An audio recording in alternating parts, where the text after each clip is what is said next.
Sign ಎಕ್ಸಿನ derivative ನೋಡ್ತಾ ಇದ್ದೀವಿ ಅಂತ ಹೇಳಿದ್ರೆ f of x is equal to sine x ಇತ್ತು ಅಂತ ಹೇಳಿದ್ರೆ ಎಫ್ ಪ್ರೈಮ್ ಆಫ್ ಎಕ್ಸ್ ಏನು ಅಂತ ಹೇಳಿ ನೋಡ್ತಾ ಇದ್ದೀವಿ. ಸೊ ಮೊದಲೇದಾಗಿ ನಾವೇನು ಉಪಯೋಗಿಸ್ಬೇಕು, first principle of derivative. So as per the first principle of derivative,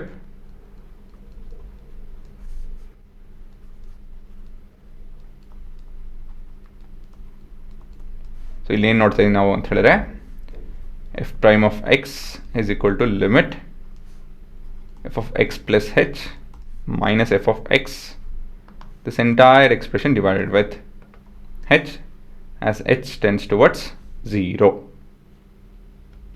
ಸರಿನಾ? ಸೊ ಮೊದಲೇದಾಗಿ ಎಫ್ ಆಫ್ ಎಕ್ಸ್ ಏನು ಅಂತ ಗೊತ್ತಿದೆ, ಎಫ್ ಆಫ್ ಎಕ್ಸ್ ಪ್ಲಸ್ ಹೆಚ್ ಏನು ಅಂತ ಹೇಳಿ ನೋಡ್ಕೊಬೇಕು.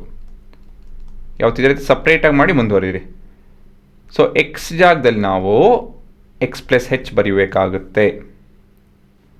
ಸರಿನಾ? ಇವಾಗ ನಾವು sine a plus b formula ಬರೀಬೇಕು. Sine a cos b plus cos a sine b. ಸರಿನಾ?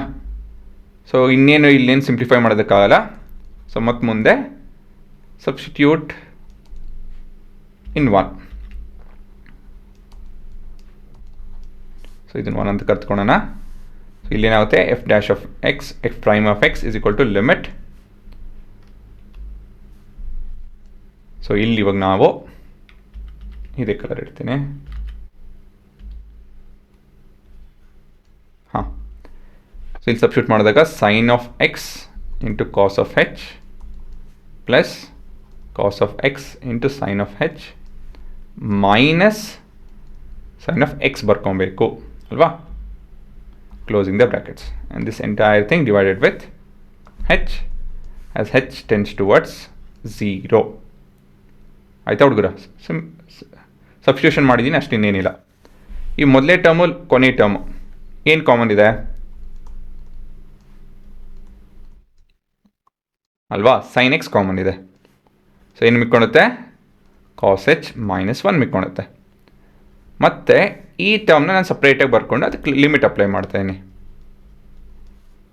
So cos x into sine h. ಸರಿ ತಾನೆ?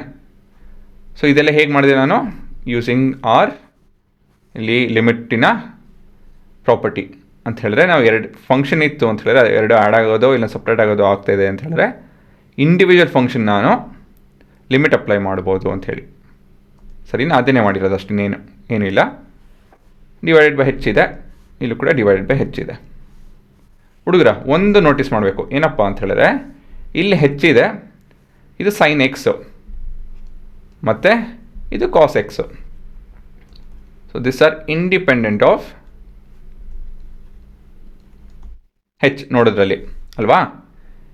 ಇವೆರಡು ಇಲ್ಲೆರಡೂ they are independent of x, sorry ಹೆಚ್.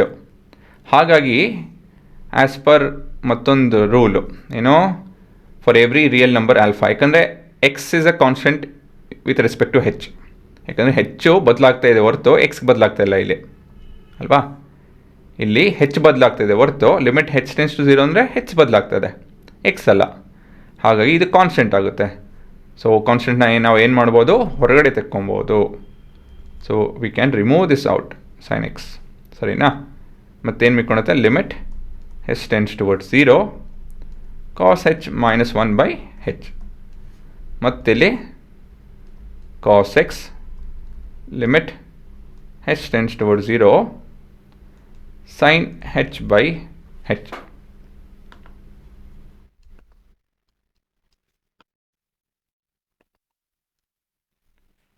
ಆಯಿತಾ? ಇವಾಗ ಈ ಪೂರ ಎಕ್ಸ್ಪ್ರೆಷನ್ ಏನಾಗುತ್ತೆ ಯೋಚನೆ ಮಾಡಿ. ಈ ಫಾರ್ಮುಲಾ ಅವ್ರ ಈ ಕಾನ್ಸೆಪ್ಟ್ ಪ್ರಕಾರ 0 ಆಗುತ್ತೆ. ಇದೇನಾಗುತ್ತೆ? ಇದು 1 ಆಗುತ್ತೆ. ಸೊ ಇದು 0 ಆಗುತ್ತೆ, ಇದು 1 ಆಗುತ್ತೆ. ಸೊ 0 ಇಂಟು ಎನಿಥಿಂಗ್ ಇಸ್ 0, ಮತ್ತಿದು cos of x into 1 is cos x. ಸರಿನಾ? ಇದೇ ನಿಮ್ಮ ಕೊನೆಯ ಉತ್ತರ. ಸೊ ಇದನ್ನು ಗ್ರಾಫಿಕಲಿ ಕೂಡ ಒಂದು ಸತಿ ನೋಡ್ಕೊಂಬಿಡೋಣ. ಇಲ್ಲೊಂದು ಫಂಕ್ಷನ್ ಇದೆ, ಇಲ್ಲಿ ನೋಡ್ಬೋದು. ಇದು ನಿಮ್ಮ ಎಕ್ಸ್ ಆ್ಯಕ್ಸಿಸ್ಸು ಮತ್ತು ವೈ ಆ್ಯಕ್ಸಿಸ್ ಬಂದು ಇಲ್ಲಿದೆ, ಇದು ನಿಮ್ಮ ವೈ ಆ್ಯಕ್ಸಿಸ್ಸು. ಸೊ ಇಲ್ಲಿಂದ ಈ ಥರ ಶುರು ಹಾಕ್ಕೊಂಡು ಈ ಥರ ಹೋಗ್ತಿದೆ. ಎಂಥ ಫಂಕ್ಷನ್ ಇದು? ಸೈನ್ ಫಂಕ್ಷನ್ನು ಅಲ್ವಾ? ಇವಾಗ ಸೈನ್ ಫಂಕ್ಷನ್ನು 0ಇಂದ ಶುರು ಮಾಡ್ತು ಅಂತ ಹೇಳಿದ್ರೆ ಇದ್ರ ಸ್ಲೋಪ್ ಏನಿದೆ? ಇಲ್ಲಿ ಅದರ ಸ್ಲೋಪು 1 ಇರುತ್ತೆ, ಆಯಿತಾ? ಸೊ ಇಲ್ಲಿ ನಾನು ಅದರ ಡಿರೈವೇಟಿವ್, ಇಲ್ಲಿ ನಾನು ಇದು ಫಂಕ್ಷನು, ಇದು ಡಿರೈವೇಟಿವ್. ಸೊ ಅದರ ಡಿರೈವೇಟಿವ್ ಇಲ್ಲಿ 1 ಅಂತ ಹೇಳಿ ಮಾರ್ಕ್ ಮಾಡ್ತಾಯಿದ್ದೀನಿ. ನೆಕ್ಸ್ಟ್ ಇಂಪಾರ್ಟೆಂಟ್ ಪಾಯಿಂಟ್ ಅಂತ ಹೇಳಿದ್ರೆ ಪೈ ಹತ್ರ ಹೋಗೋಣ. ಸೊ ಪೈಯಲ್ಲಿ ಏನಾಗ್ತಾಯಿದೆ? ಇದು ಸ್ಲೋಪು 0 ಆಗ್ತಾಯಿದೆ. ಸೊ ಇಲ್ಲಿ ನಾನು 0 ಇಡ್ತಾಯಿದ್ದೀನಿ, ಚಿಕ್ಕ ಇಡ್ತಾಯಿದ್ದೀನಿ. ನೆಕ್ಸ್ಟ್ ಇಂಪಾರ್ಟೆಂಟ್ ಸ್ಲೋಪ್ ಅಂದರೆ 2π/2 ಅಂತ ಹೇಳಿದ್ರೆ 180 ಡಿಗ್ರಿ. 180 ಡಿಗ್ರಿಯಲ್ಲಿ ಅದು ಕೆಳಗೆ ಹೋಗ್ತಾಯಿದೆ, ಸರಿನಾ? ಸ್ಲೋಪ್ ಇಲ್ಲಿ ಕೆಳಗೆ ಹೋಗ್ತಾಯಿದೆ. ಸೊ ಇದೇನಿದು? -1. ಸೊ -1ನಲ್ಲಿ ಡಾಟ್ ಇಡ್ತಾಯಿದ್ದೀನಿ. ಸೊ ಇದೇ ಥರ ಕಂಟಿನ್ಯೂ ಮಾಡ್ತು ಅಂತ ಹೇಳಿದ್ರೆ ನಮಗೆ ಕೊನೆಯದಾಗಿ ಈ ಗ್ರಾಫ್ ಸಿಗ್ತಾಯಿದೆ. ಸೊ ಈ ಗ್ರಾಫ್ ಏನೋ ನೋಡೋಣ. ಸೊ ಮೇಲಿನ ಗ್ರಾಫ್ ಬಂದು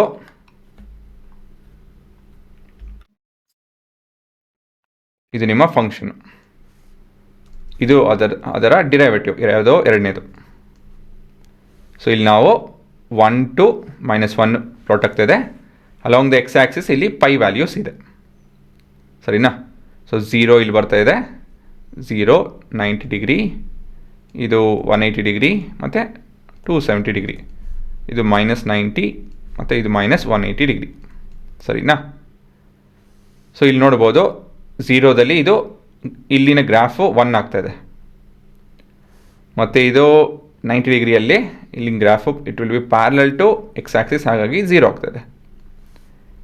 ಇಲ್ಲಿ ಕೆಳಗೆ ಹೋಗ್ತಾಯಿದೆ, ಹಾಗಾಗಿ -1. ಸೊ ಇದೇ ಥರ ನೋಡ್ಕೊಂಡು ಹೋಯ್ತು ಅಂತ ಹೇಳಿದ್ರೆ 270ಯಲ್ಲಿ ತಿರ್ಗಾ ಏನಾಗ್ತಾಯಿದೆ? ಇಲ್ಲಿ ಪ್ಯಾರಲಲ್ ಆಗಿದೆ, ಹಾಗಾಗಿ ಇದು 0. ಸೊ ಇದೇನು ಎಂಥ ಗ್ರಾಫ್ ಇದು? ಇಲ್ಲಿಂದ ನಾವು ಶುರು ಮಾಡ್ತು ಅಂತ ಹೇಳಿದ್ರೆ ಇದು ನಮ್ಮ ವೈ ಆ್ಯಕ್ಸಿಸ್, ಇದು ಈ ಭಾಗ ಮಾತ್ರ ನೋಡ್ತು ಅಂತ ಹೇಳಿದ್ರೆ ಈ ಭಾಗ ಮರ್ತು ಹೋಗ್ಬಿಡಿ ಎರಡರಲ್ಲೂ.